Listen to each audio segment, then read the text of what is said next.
예수님은 이스라엘 전 지역을 다니면서 복음을 전파하셨습니다. 그때 많은 사람들이 예수님을 따랐죠. 어떤 이는 물고기 잡는 생업이겠죠. 그 그물을 버려두고 예수님을 따르기도 하고, 어떤 이는 세금을 거두다가 그 세금 거두는 걸 다 버리고 예수님을 따르기도 합니다. 예수님이 이스라엘 전 지역을 다니면서 하셨던 것은 천국 복음 전파였습니다. 복음을 전파하시면서 동시에 하신 사역이 있는데, 그게 아픈 사람들과 고통당하는 사람들과 귀신 들린 사람들, 그리고 중풍병자들, 죽은 사람들까지도 하나님은 살리시는 이적을 베푸셨습니다. 정말 많은 사람들이 예수님께 나와 치유받고 또 소망을 갖게 되고 하나님 나라를 보게 된 것이죠. 그들은 많은 사람들이 예수님을 따랐지만 무엇 때문에 예수님을 쫓았을까요? 의식주 문제 때문에 쫓은 경우가 허다합니다. 치유받으려고 쫓은 경우가 허다합니다. 자기의 목적을 달성하려고 쫓은 경우가 허다합니다. 여기서 우리는 우리를 돌아볼 수 있어야 됩니다. 오늘날 많은 교인들이 있고, 천만이라고 우리가 얘기했었지 않습니까? 지금은 아닐 수도 있겠지만, 과연 우리 자신, 예수님을 믿는다고 하면서, 우리가 예수님을 따른다고 하면서 어떤 목적으로 따르는지에 대해서 한번 돌아볼 수 있었으면 좋겠습니다. 저희가 마태복음 지금 강예를 하다가 코로나19로 인해서 주제 설교로 바뀌었어요. 다시 저희가 지금 마태복음 강예 설교로 돌아왔습니다. 마태복음 보면은 지금 따른다라고 하는 그 모습들이 결국 지금 마태복음에 나타나는 모습이에요. 천국 복음을 전파하는 모습이에요. 그래서 마태복음 5장까지 오면은 정말 많은 사람들이 예수님을 따르고 있어요. 근데 예수님이 산에 올라가셔서 지금 뭘 하시냐면 산상수훈, 그러니까 산에서 설교를 하시는 모습이에요. 오늘 본문이 그 산에서 설교하시는 예수님의 본문 내용입니다. 근데 우리가 그 선을 좀 이해해야 돼요. 예수님이 이스라엘 백성들에게 무엇을 가르치셨다고 했죠? 천국 복음이라고 얘기를 했습니다. 근데 이적과 기사와 다양한 것을 보여주셨는데 동시에, 근데 천국 복음에 이스라엘 백성들이 더 관심이 있었을까요? 아니면 오병이어처럼 먹고 마시고 치유받고 이런 것에 더 관심이 있었을까요? 당연하겠죠. 오늘날 우리도 마찬가지예요. 천국 복음보다는 좀 더 그 후사에 관심을 가지고 따르는 경우들이 많아요. 그래서 고난이 오면 우리는 흩어질 수밖에 없는 구조를 가지게 된 거죠. 이때 진짜와 또 쭉종이가, 알곡과 쭉종이가 드러날 수도 있겠지만, 그럼에도 우리가 귀 기울여야 하는 것은 뭐냐면 하나님 나라의 복음이라고 하는 사실입니다. 그래서 예수님이 이렇게 얘기하는 거죠. 산상수훈 5장 3절부터 얘기하면 심령이 가난한 자는 복이 있다. 하나님 나라가 그들의 것이다 라고 얘기하는 거죠. 애통하는 자, 그리고 청결한 자, 의에 줄이고 목마른 자, 긍휼한 자, 마음 화평하는 자, 의를 위해 박해받는 자, 그들에게 하나님의 나라가 그들에게 것이다 라고 말씀을 하시는 겁니다. 지금 그래서 5장부터 7장까지는 하나님 나라에 대해서 말씀을 하고 있는 본문인 것이죠. 수많은 사람들이 예수님을 따랐습니다. 정말 천국에 대한 확신이 있었을까요?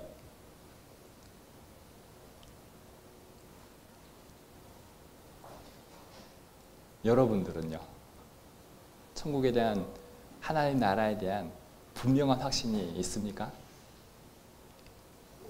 아니면 지금 현세에 대해서 어떻게 더 나은 삶을 살아야 되나, 내 미래는 어떻게 보상받아야 되나, 어떻게 나의 스펙을 좀 더 업그레이드 시키고 좀 더 어떻게 나를 상품 가치를 올려서 더 나은 삶을 살 수 있을까,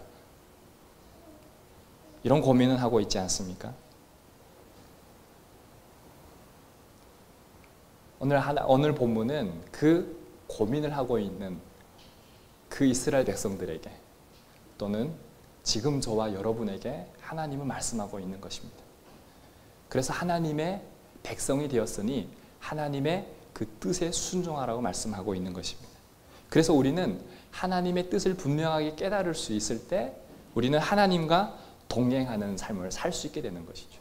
그랬을 때 이 미완성된 이 부족한 세상 가운데 살아갈지라도 예수 그리스도로 말미암아 하나님의 나라가 저와 여러분의 삶 가운데 임하게 되는 것입니다.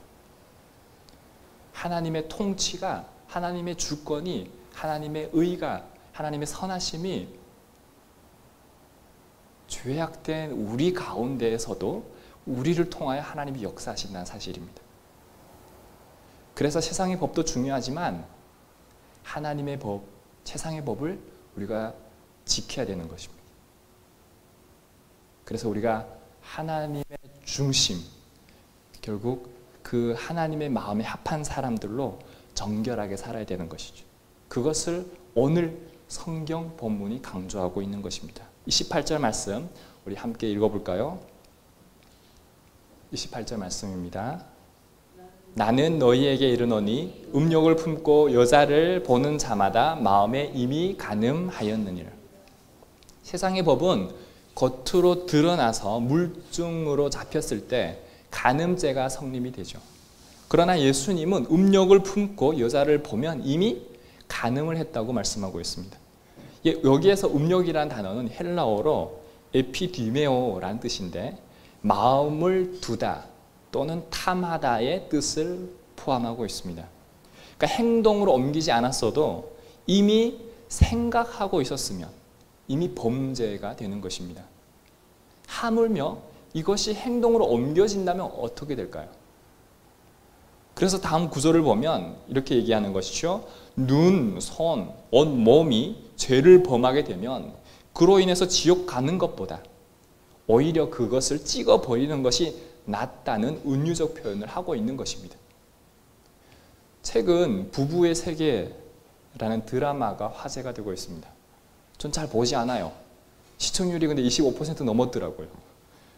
20%만 넘으면 저는 좀 스토리를 봅니다.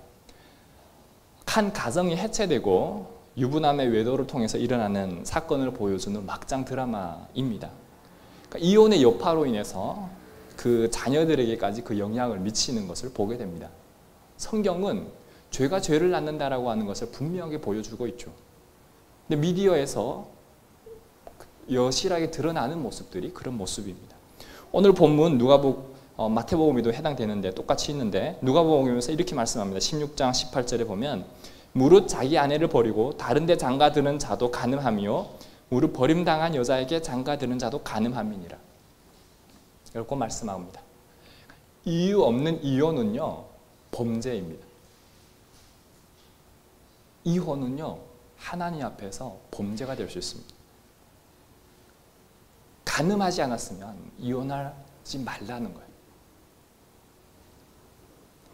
우리는 점점 성적으로 문란한 시대를 살아가고 있습니다.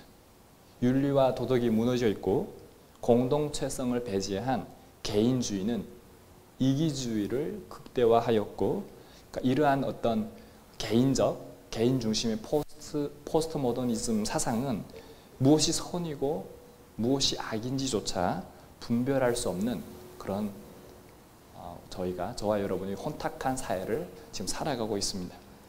결국 이기주의는 자기 중심주의를 통해서 자기 우상화가 되었습니다. 자기의 의, 매너리즘에 빠져 구원자 하나님을 등지게 하였죠.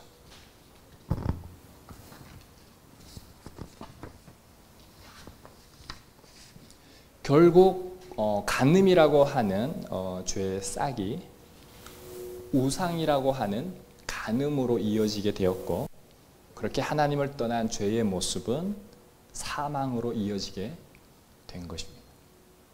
그래서 죄는 죄를 낳고 죄의 싹은 사망이다라고 로마서는 말씀하고 있습니다. 마음이 청결하지 않은데 혼탁한 마음으로 우리가 어떻게 하나님과 동행한다고 말할 수 있겠습니까? 하나님을 만난다라고 말할 수 있겠습니까? 날마다 우리는 하나님의 말씀으로 깨끗해져야 합니다. 무엇으로 우리가 우리의 행실을 하나님 앞에서 깨끗하게 할 수 있겠습니까? 시편의 고백처럼 저와 여러분은 주의 말씀만 지킬 따름이니다라고 믿음으로 고백하면서 날마다 말씀 앞에 머물러야 됩니다. 저는 목회를 하면서 점점 더 어려울 거예요. 점점 더 어려워질 거예요. 어떻게 우리 공동체성 하나님 나라 중심으로 목회를 할 수 있을까 고민을 합니다. 그것이 뭐냐면 목회자의 권위가 있는 목회가 아니라 목회자의 권위는 예수님처럼 바닥에 떨어질지라도 섬기는 목회가 될지라도 하나님의 미랄이 될지라도 여러분 스스로가 말씀을 읽고 하나님 앞에서 예배자가 되는 것. 그래서 한소망 교회가 없어지더라도 스스로가 가정에서 또 코로나 걸렸을 땐 이런 상황에서는 집에서 스스로가 말씀 읽고 예배할 수 있는 그런 신앙으로 자랐으면 하는 그런 그 목적 때문에 저는 이렇게 교회를 하고 있습니다. 결국 모이기 위해서 목회하기보다는 흩어졌을지라도 주님을 신실하게 붙들고 살아갈 수 있게 하기 위해서. 그래서 저는 이걸 선교적 교회라고 얘기하고 싶은 거예요.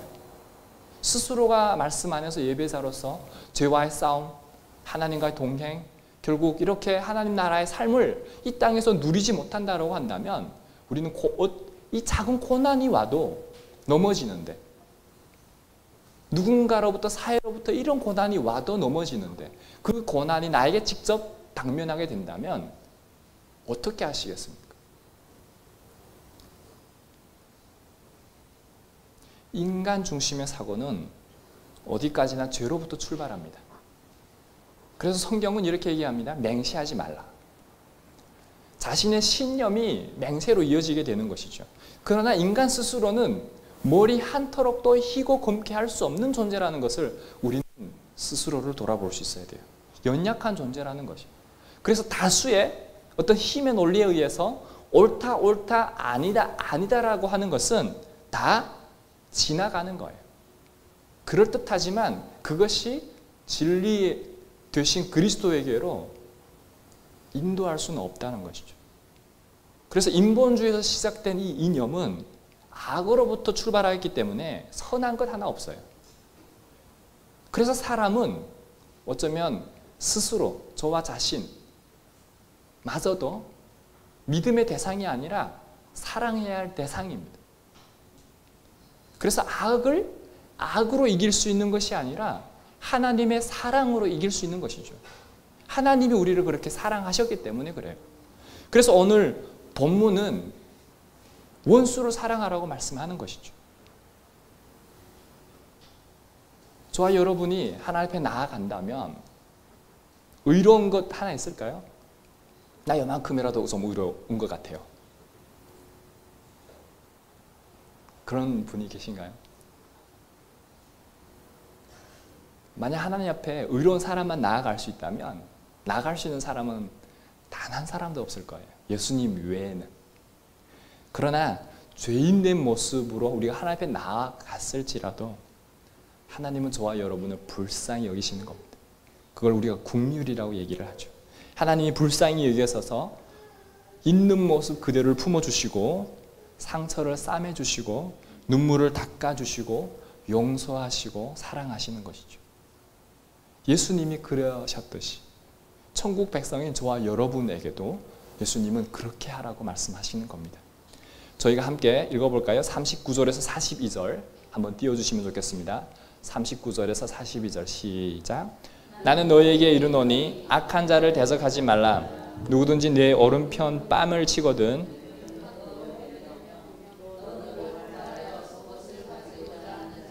고도까지도 가지게 하며 또 누구든지 너로 억지로 어리를 가게 하거든 그 사람과 심리를 동행하고 내게 구하는 자에게 주며 내게 꾸고자 하는 자에게 거절하지 말라.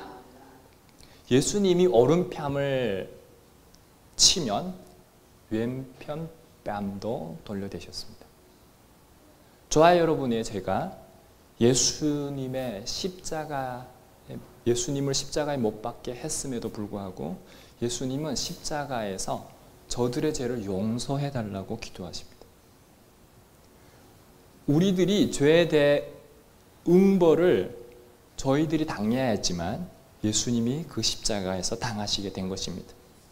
예수님이 우리를 용서하셨는데 우리는 어떻게 하고 있습니까? 예수님이 오리를 가고자 하면 십리를 동행하셨습니다. 우리는 어떻게 하고 있습니까? 우리는 예수님의 용서와 사랑이 필요한 이들에게 돌을 던지고 있지는 않습니까? 예수님과 동행하는 삶은 예수님의 마음과 같은 마음을 가져야 합니다. 예수님의 마음이 저와 여러분의 마음이 되어야 하는 것이죠. 그래서 나의 뜻대로가 아닌 하나님의 뜻대로 원수를 사랑하며 우리를 박해하는 자를 위하여 기도해야 하는 것입니다. 44절에서 48절 말씀 함께 읽어보겠습니다. 44절 시작. 나는 너희에게 이르노니 너희 원수를 사랑하며 너희를 박해하는 자를 위하여 기도하라. 이같이 한즉 하늘에 계신 너희 아버지의 아들이 되리니 이는 하나님이 그 해를 악인과 선인에게 비추시며 비를 의로운 자와 불의한 자에게 내려주심이라. 너희를 사랑하는 자를 사랑하면 무슨 상이 있으리요? 세리도 이같이 아니하느냐? 또 너희가 너희 형제에게만 무난하면 남보다 더하는 것이 무엇이냐? 이방인들도 이같이 아니하느냐? 그러므로 하늘에 계신 너희 아버지의 온전하심과 같이 너희도 온전하라.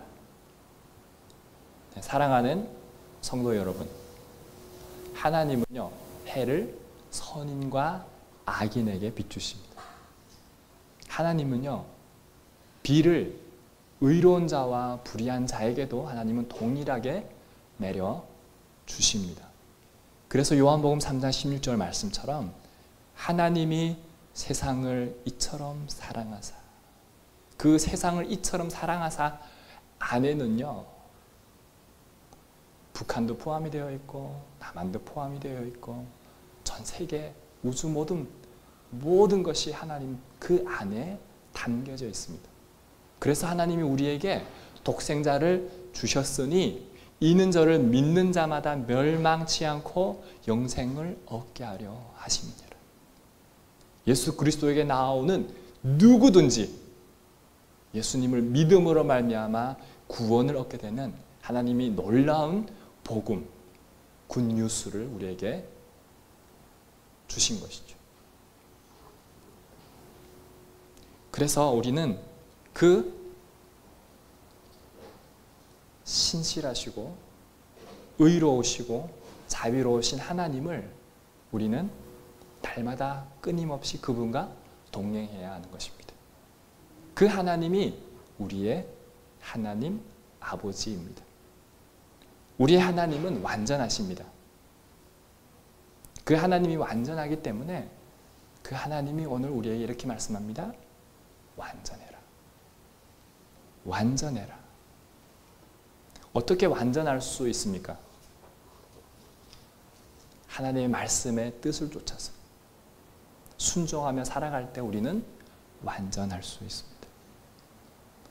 예수 그리스도 안에서 코람데오의 삶을 살아갈 수 있다면, 예수님만 24시간 바라보면서 살아갈 수 있다면, 태양의 빛을 반사하는 보름달처럼, 전 최근에 보름달 떴더라고요. 보면서도 어떻게 저렇게 밝을 수가 있지? 찬양이 있잖아요. 낮엔 해처럼 밤엔 달처럼 그렇게 살 순 없을까?